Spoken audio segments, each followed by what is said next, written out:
Hello Spartan, कैसे हो आप लोग। मैं गोपाल सर आपकी अपनी एजुबॉक्स चैनल में आप सबका हार्दिक स्वागत करता हूं।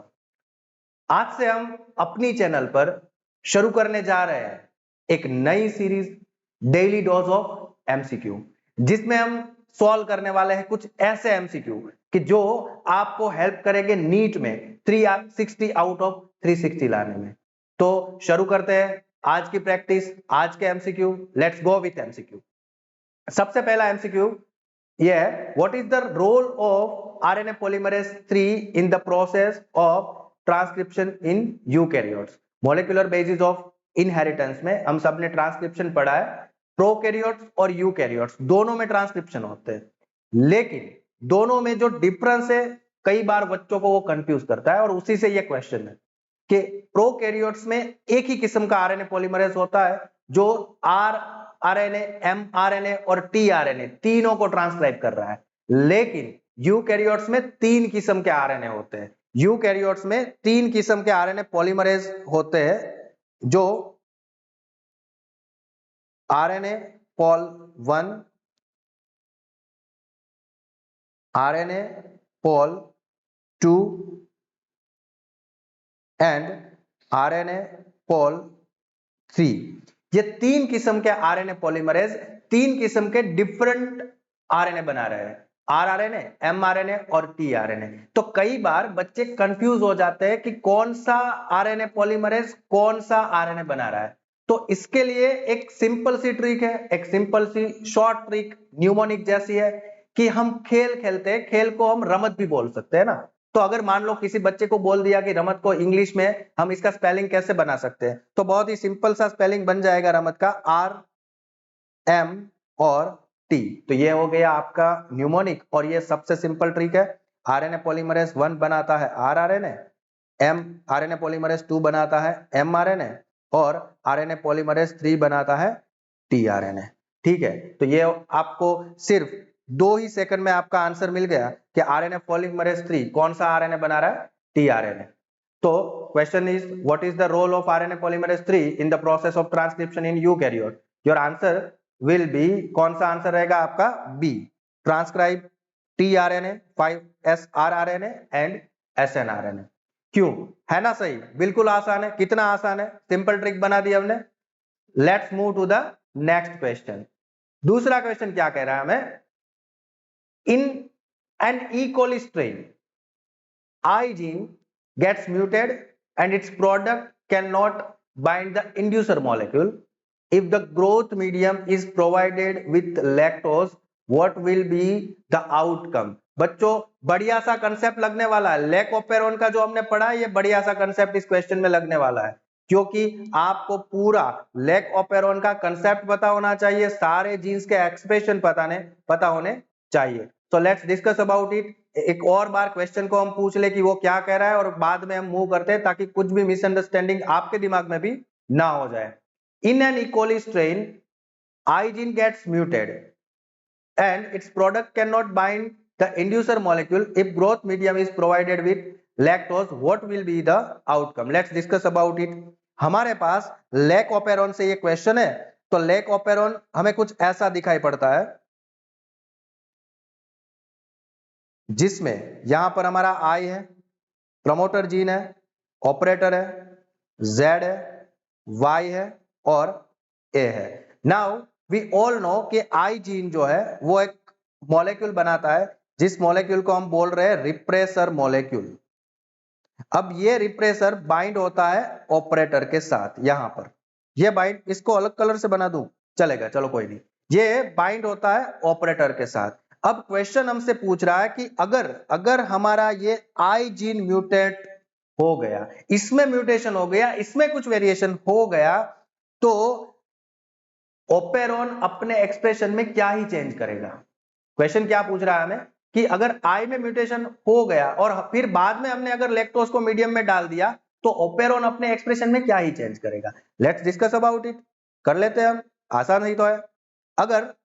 अगर आई जीन में म्यूटेशन हुआ और हमें रिप्रेसर मिला, वो हमारे इंड्यूसर के साथ बाइंड नहीं हो रहा है, वो हमारे इंड्यूसर के साथ बाइंड नहीं हो रहा है, तो इंड्यूसर का फंक्शन क्या है हमें पता है कि इंड्यूसर रिप्रेसर के साथ बाइंड होकर, इंड्यूसर रिप्रेसर के साथ बाइंड होकर इसको यहां से निकालता है, और जब ये निकालता है तभी तो हमारा आरएनए पॉलीमरेज इस प्रमोटर के साथ जुड़ पाता है। तो अगर आई जीन में म्यूटेशन हुआ है, आई जीन में म्यूटेशन हुआ है और ये हमारा रिप्रेसर इंड्यूसर के साथ बाइंड नहीं हो रहा है, तो फिर ये जीन कभी स्विच ऑन कंडीशन में आएगा ही नहीं, मतलब एक्सप्रेशन स्टार्ट ही नहीं होगा। अभी ये जीन स्विच ऑफ कंडीशन में है, हमें पता है कि स्विच ऑन कंडीशन करने के लिए इस इंड्यूसर को रिप्रेसर के साथ बाइंड होना पड़ता है, लेकिन कुछ ऐसा म्यूटेशन हुआ है कि ये इंड्यूसर रिप्रेसर के साथ बाइंड ही नहीं हो रहा है। तो अगर अगर अगर ये इंड्यूसर रिप्रेसर के साथ बाइंड नहीं हो रहा है तो फिर एक्सप्रेशन स्टार्ट ही नहीं होगा। तो देखते हैं कौन सा ऑप्शन रिलेवेंट है। सबसे पहले A option, Z, Y and A gene will not be translated, यही तो हमारा सही ऑप्शन है। अगर इंड्यूसर इसके साथ बाइंड नहीं होगा रिप्रेसर के साथ, तो प्रमोटर के साथ आरएनए पॉलीमरेज बाइंड नहीं हो पाएगा और ZYA ट्रांसलेट नहीं होने वाले हैं। तो A is the right option. Let's take all other 3 options. RNA polymerase will bind the promoter region, वही तो हमने डिस्कस करा, वो कभी नहीं होगा। Only Z gene will get transcribed, अब ये तो कभी नहीं होने वाला। अगर बाकी के सारे, मतलब अगर Z हो रहा है तो Y और A भी होगा ना, तो Z नहीं हो रहा है, Y नहीं हो रहा है, A, तीनों में से कोई भी नहीं हो रहा है। Last one is ZYA gene will be transcribe, तो ट्रांसक्रिप्शन तो होना नहीं है, तो our correct option is A, ZYA gene will not be translated. Okay, let's move on to the next question.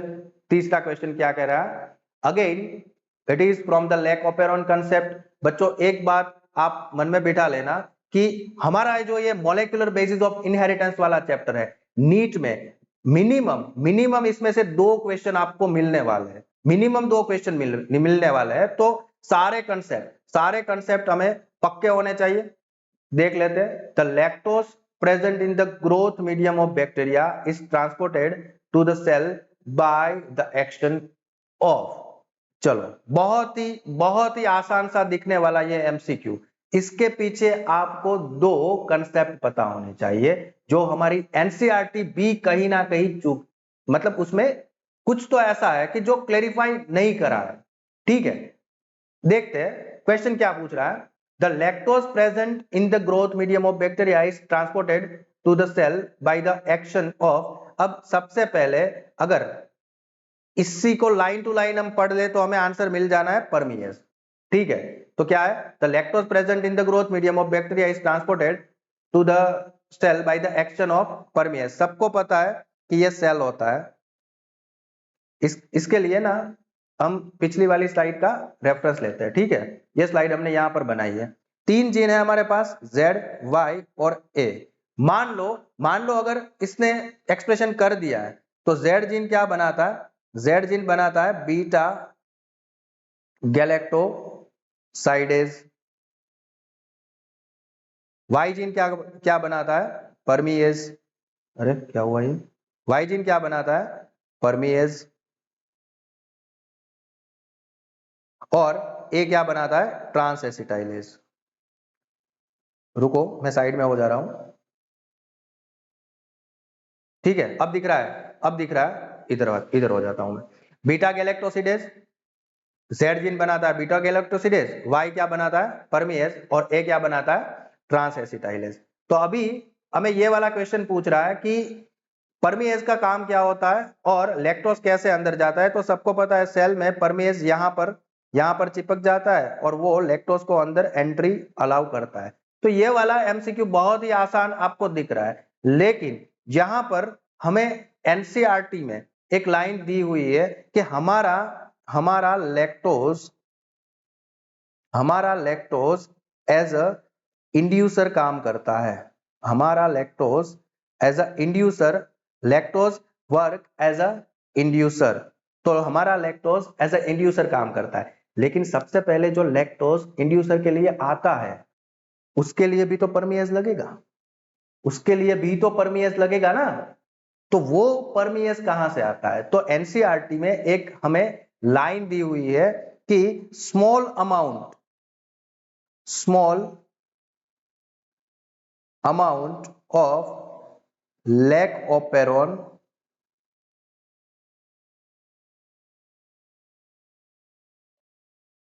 रुक जाओ, एनसीईआरटी में एक लाइन है कि लैक ऑपेरॉन कुछ हद तक हमारे सेल में एक्टिव ही रहता है, मतलब हर वक्त एक्टिव रहता है। ठीक है, अब इसका करेक्ट मतलब इसका डिटेल जस्टिफिकेशन क्या है? एक कंसेप्ट जो आपको पढ़ना होगा, कंपलसरी पढ़ना होगा, लीकी एक्सप्रेशन। अब ये क्या चीज है? लीकी एक्सप्रेशन क्या चीज होती है कि जैसे मान लो कि ये हमारे पास लैक ऑपेरॉन है, जहां पर आई है, यहां पर पी है, यहां पर ओ है, और ये तीन जीन हो गए हमारे जेड, वाई और ए। अब आई ने रिप्रेसर बना दिया, वो ऑपरेटर के साथ जुड़ गया, वो सारी चीजें हमें पता है। अब जेड जब ट्रांसक्राइब होगा तब वो बीटा गैलेक्टोसाइडेज बनेगा, वाई परमिएज बनाएगा, ए ट्रांस एसिटाइलेज बनेगा। तो यहां पर जब आई ने एक रिप्रेसर बनाया है, ये रिप्रेसर जब तक ऑपरेटर के साथ जुड़ा है तब तक ट्रांसक्रिप्शन इस डीएनए का रुका हुआ है। तो सबसे पहले जो लैक्टोज काम करेगा एज अ इंड्यूसर और वो यहां पर आएगा, सबसे पहले जो लैक्टोज यहां पर आएगा वो कैसे आएगा, वो चीज हम समझने वाले हैं। वो कैसे आएगा? जैसे कि ये जो आई ने रिप्रेसर प्रोटीन बनाया उसकी कुछ वैलिडिटी होगी, मतलब वो इमॉर्टल तो नहीं है ना, अमर तो नहीं है ना वो, तो वो कभी तो एक्सपायर होगा। तो जब ना ये इसकी ड्यूटी आपने मूवीज में देखा होगा ना कि जब चोरी करते हैं, हम लोग चोरी करते हैं, मतलब हम लोग नहीं, मूवीज में जो चोर होते हैं वो चोरी करते हैं ना, तो क्या करते हैं वो, कब चोरी करना पसंद करते हैं? जब गार्ड्स की ड्यूटी चेंज होती है, ठीक है। तो यहीं पर हमारे लेक ओपेरॉन में वही बात है कि जब ये आई है ना, वो एक रिप्रेसर प्रोटीन तो उसने बना दिया और उसने मतलब एक्सप्रेशन स्टॉप करके रखा हुआ है, इस जीन को ऑफ करके रखा हुआ है, ठीक है। लेकिन जब ये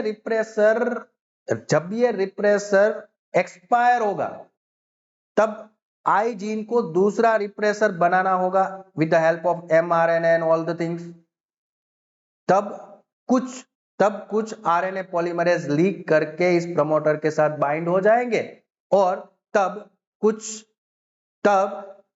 कुछ आरएनए पॉलीमरेज लीक करके बाइंड हो जाएंगे इस प्रमोटर के साथ और कुछ परमिएज बना देंगे, वो यहां पर जुड़ने वाले हैं। आई बात समझ में? वो परमिएज यहां पर जुड़ जाएंगे और लैक्टोज को अलाउ कर देंगे, वही वाला लैक्टोज एज अ इंड्यूसर काम करने वाला है। आई बात समझ में? ठीक है, तो हमारा करेक्ट आंसर है permease. Now let's move to the next question. बहुत ही आसान सा क्वेश्चन है, लेकिन ये आपको कहां पर फंसा सकता है।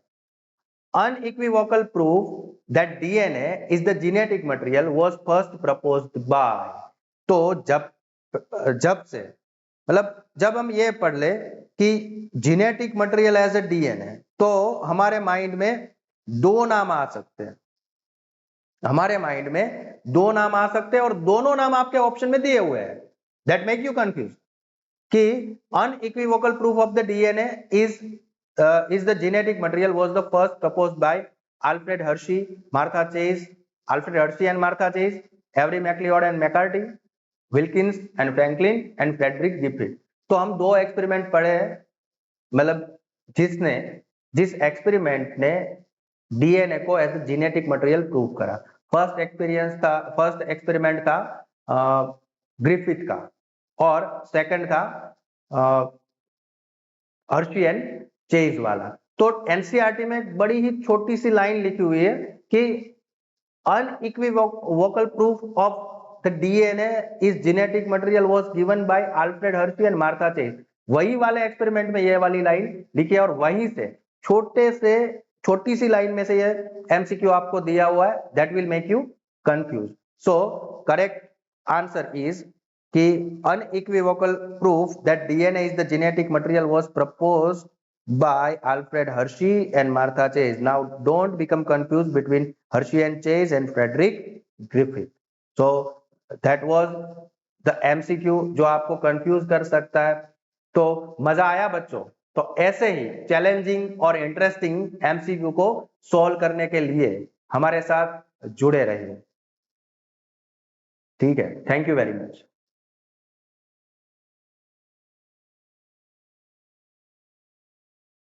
ठीक है.